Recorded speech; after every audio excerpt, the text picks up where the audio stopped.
Kruger.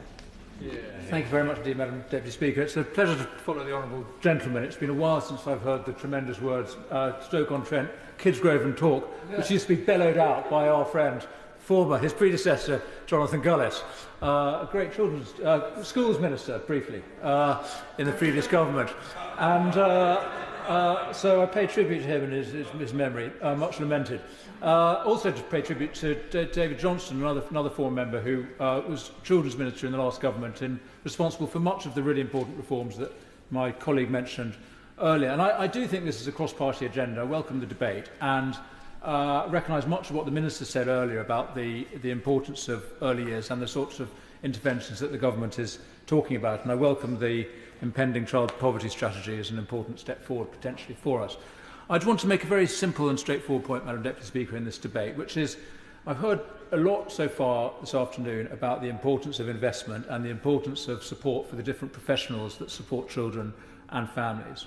And that is all absolutely right and important, and I agree. Nevertheless, surely the most important resource that is available to us for supporting children and young people is their families and the communities that they grow up in. And I would implore the government to think very seriously in the preparation of their strategy about how they're supporting the conditions for success in childhood, which is not simply about the public sector professionals and the agencies and the institutions which are available, but what is the strength of the informal social institutions that children and young people grow up in. And I do welcome the fact that he mentioned in passing the importance of social investment and philanthropy and civil society in the provision of support for children and young people.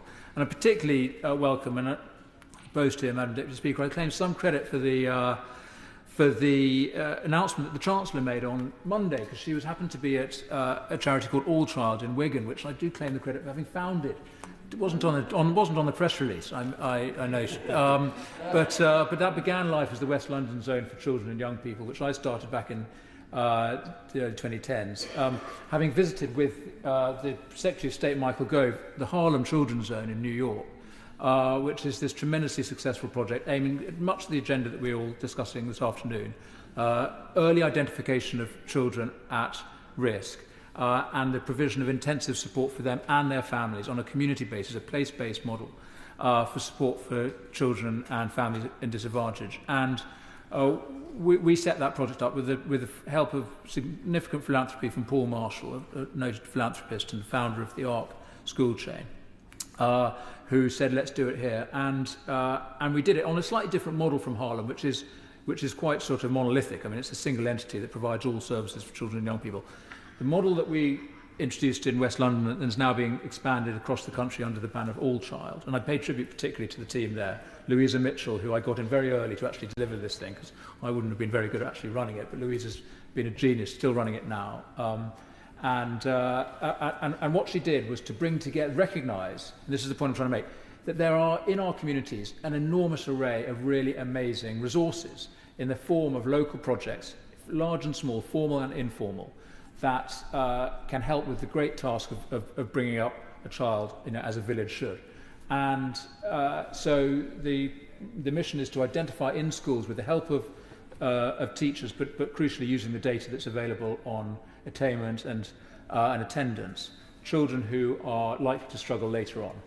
And then to ensure on a very much personalised basis that they get the support they need, not just from the statutory system that is around the school, because that is never going to be adequate to the range of needs and different challenges that a population of children will need, but drawing on the resources of the community. And we started in West London, which has obviously got lots of pockets of wealth, but significant pockets of disadvantage as well. And even in those disadvantaged places, and certainly across the country, and in Wigan, where the project is working and elsewhere now, you can see that there exist tremendous institutions that can support children and young people, and the challenge is doing it in a coordinated way. So I think there is a huge opportunity not just to look to the state and or to schools or to local authorities or to health, even though it's very important to bring all these different agencies together around children, but to think the real resource that we have is in our communities themselves, and we should be putting in place real support for those foundations. So whether that's faith groups or professional bodies of all sorts, community organisations. We need to resource those. And then lastly, Madam Speaker, happy to give way. Yeah. I thank the honourable member for giving way. Would you also agree that the foundation of early years starts in the home with parents and the mother's health during pregnancy and postnatal, and that the government should also include in their strategy a review of the current services and what support can be provided to improve the outcomes of the children? Madam Speaker, it's funny, I find myself in agreement with the Honourable Gentleman quite a lot, which wasn't what I expected when he was elected to this place. So that's great. Yes, and I was about to come on to my final point, which is the importance of family life. And I don't know to what extent that really is on the government's agenda when it comes to the child poverty strategy. Obviously, there'll be lots of talk of families, there'll be lots of talk of maternal health and so on, but really the crucial determinant of success for children is the quality of the relationships that they grow up in. And we know this from all the research into the brain development of children.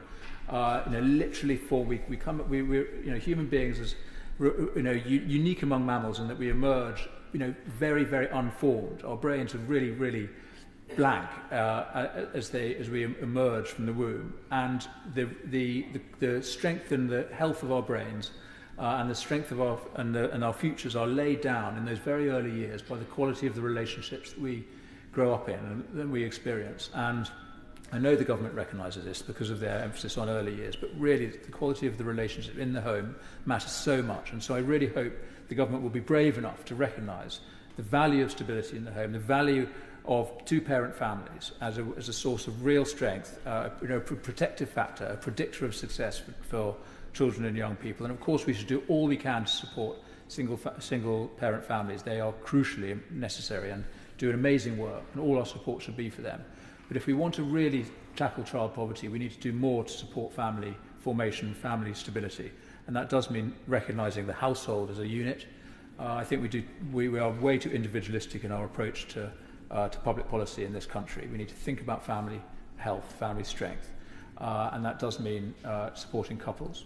So I welcome what the government is trying to do. I hope there will be real recognition of the importance of community and family life in the child poverty strategy.